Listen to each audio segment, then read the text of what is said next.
प्राध्यापक राजनीति शास्त्र, शासकीय महाविद्यालय अर्जुन से।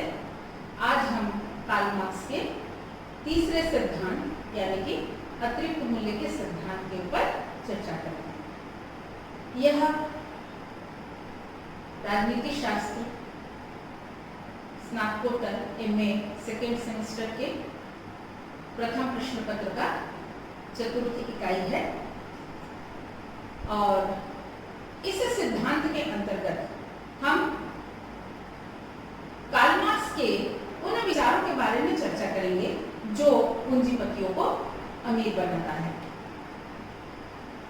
कैसे पूंजीपति के जेब में इतने रुपए चले जाते हैं कि वह धनाढ्य व्यक्ति बन जाता है और कैसे श्रमिक जो है वह श्रम करते हुए भी गरीब रह जाता है और उसकी आवश्यकताओं की पूर्ति नहीं हो पाती है। यह सिद्धांत जो है कार्ल मार्क्स ने शोषण के सिद्धांत के ऊपर अपना आधारित होकर के इस सिद्धांत को दिया है।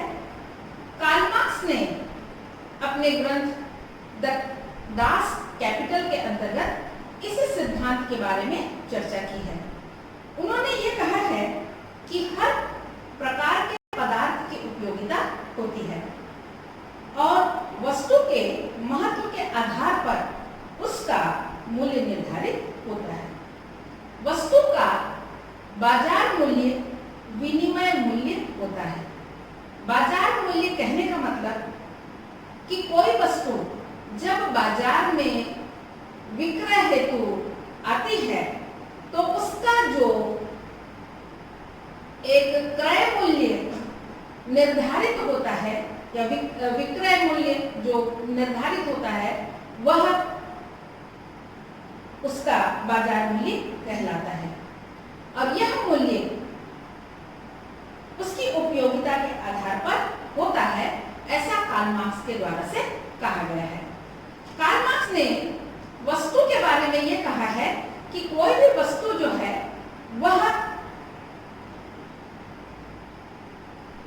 वस्तु का मूल्य और उस पर लगाए गए श्रम के मूल्य को जोड़ करके निर्धारित होना चाहिए। यदि हम किसी वस्तु के मूल्य और उसकी उपयोगिता के बारे में बात करें तो हम ये पाते हैं कि पानी जो है वह सबसे ज्यादा सबसे अधिक उपयोग आने वाली वस्तु है। मनुष्य पानी के बिना नहीं रह सकता है परंतु उसका मूल्य कम है, हमें वह कम कीमत में प्राप्त हो जाती है। परंतु उसी के स्थान पर हम एक शानदार सूट के बारे में बात करें तो उसकी उपयोगिता कम है।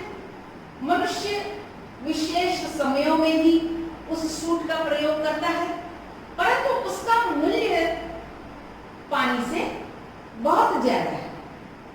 अर्थात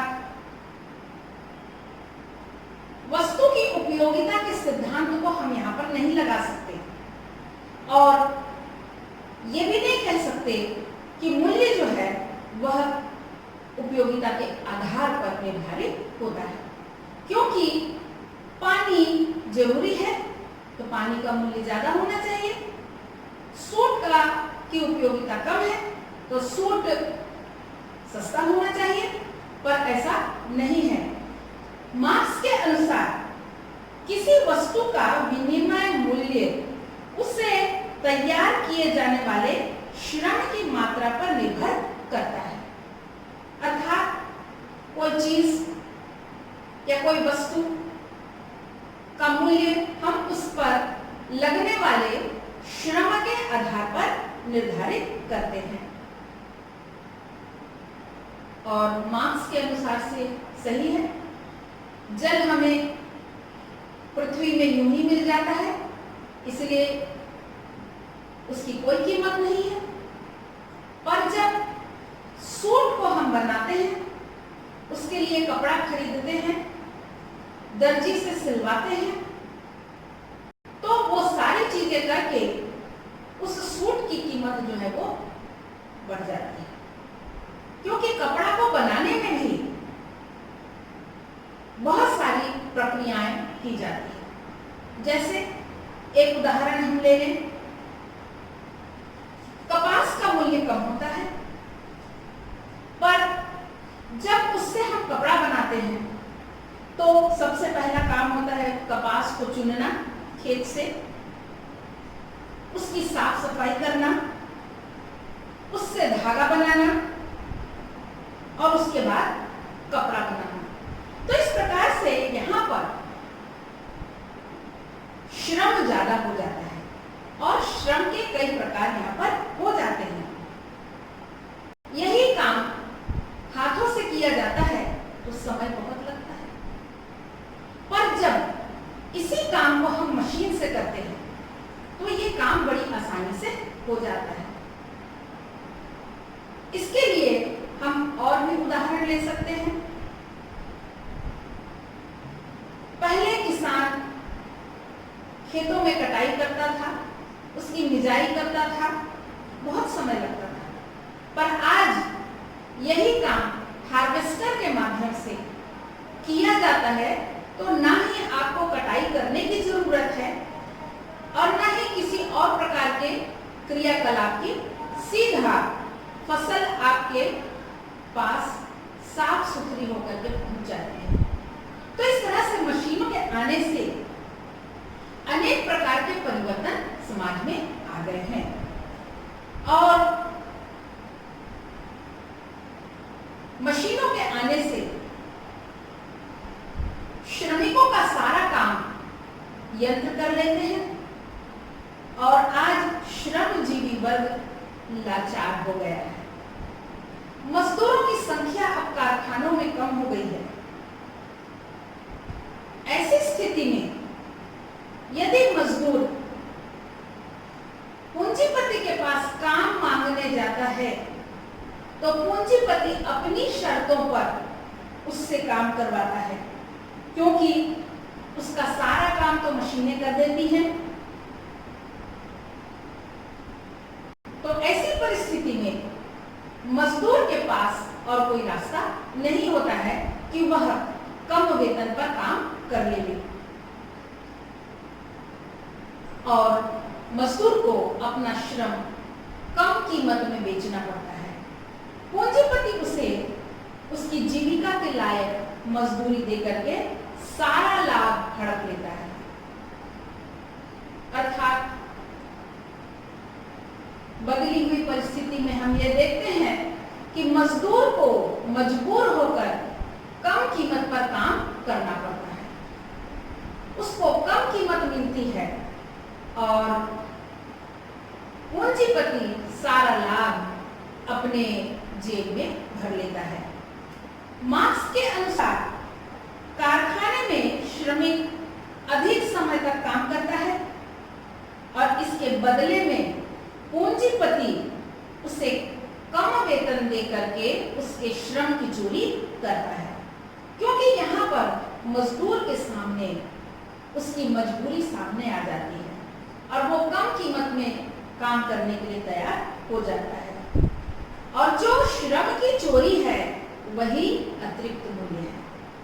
हम इस तरह से भी कह सकते हैं कि मान लीजिए किसी सामान के उत्पादन में कच्चा माल 100 रुपए का लगा, श्रमिक ने 80 रुपए का काम किया, तो इस तरह से उस वस्तु की कीमत निर्धारित हुई 180 रुपए।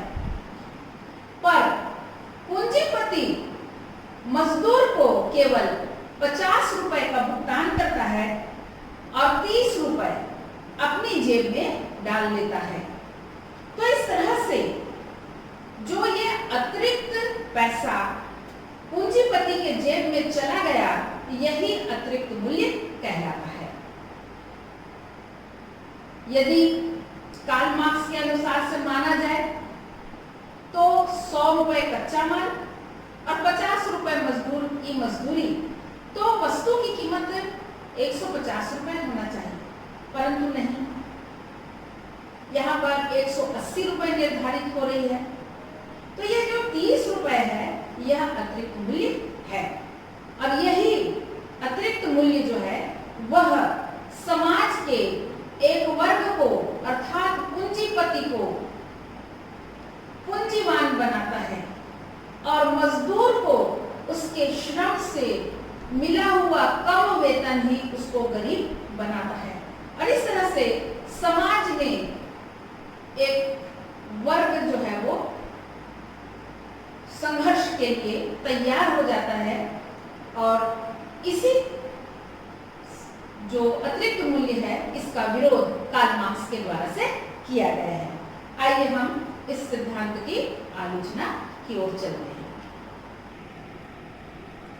कार्ल मार्क्स के इस अतिरिक्त मूल्य के सिद्धांत की आलोचना के अंतर्गत हम पहली आलोचना देखते हैं कि आलोचकों ने क्या किया है। तो पहला है, पूंजी का उत्पादन केवल श्रम नहीं है, यानी कि पूंजी जो है वो श्रम से नहीं आती है। आज हम देखते हैं कि अनेक तरह की स्वचालित मशीनें आ गई हैं जो कि पूंजीपति को लाभ कमा कर देती हैं। मजदूर यदि किसी वस्तु का उत्पादन 8 घंटे में जितना करता है, मशीनें उसका कई गुना उत्पादन उस समय में करके देती हैं और पूंजीपति जो है इसी उत्पादन के आधार पर पूंजीपति बन जाता है। तो इस प्रकार से हम ये कहें कि श्रम से ही पूंजी का निर्माण हो रहा है तो ये संभव नहीं है, क्योंकि आजकल ये सारा काम मशीनें कर रही हैं।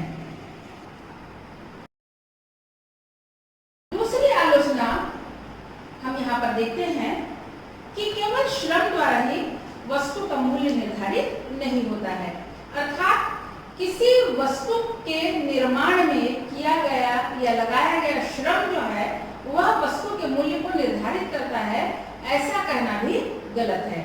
क्योंकि अर्थशास्त्र का एक सिद्धांत है मांग एवं पूर्ति, कि किसी वस्तु की बाजार में मांग कितनी है उसके आधार पर भी वस्तु का मूल्य निर्धारित होता है और उसकी पूर्ति कितनी हो रही है यह भी निर्धारित करता है। तो वस्तु का मूल्य जो है, कई बार एक ही वस्तु का मूल्य हमें अलग अलग दिखाई देता है, तो यह भी इसके ऊपर आधारित होता है। तीसरी जो आलोचना है वह है श्रमिकों का शोषण आवश्यक नहीं है। अब यहाँ पर यह कहा जा रहा है कि श्रमिकों का शोषण किया जाता है, परंतु वर्तमान समय में स्वचालित मशीनें, आधुनिक मशीनों के आ जाने के कारण से मजदूरों का शोषण जो है यहाँ पर कम हो गया है। कारण यह है कि मशीनों के कारण मजदूरों की आवश्यकता कम पड़ती है और जितने मजदूरों की आवश्यकता है उतने ही लिए जाते हैं। या कई बार ऐसा होता है कि मजदूर जो है वह अपने शर्तों पर या पूंजीपति के शर्तों पर वह काम करता है और उसके आधार पर उसको वेतन दिया जाता है। तो इस तरह से श्रमिकों का शोषण जो है वो अब नहीं होता है। चौथा जो आलोचना यहाँ पर की गई है वह यह है कि यह आर्थिक न होकर के राजनीतिक सिद्धांत है, क्योंकि कार्ल मार्क्स ने राजनीति या शासन के अंतर्गत वर्ग संघर्ष और राज्य और वर्ग विहीन समाज के बारे में बात करते हैं। तो ये सिद्धांत जो है वो आर्थिक ना होकर के पूरी तरह से राजनीतिक है।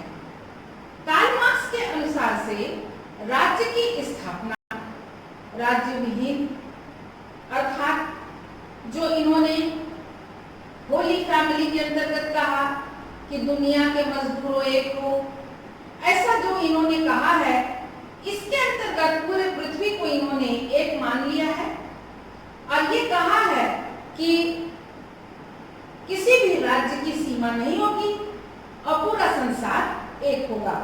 तो इस तरह से यहाँ पर शासन व्यवस्था की बात हो रही है, इसलिए यह सिद्धांत आर्थिक न होकर के पूरी तरह से राजनीतिक सिद्धांत है, ऐसा आलोचकों के द्वारा से कहा गया है।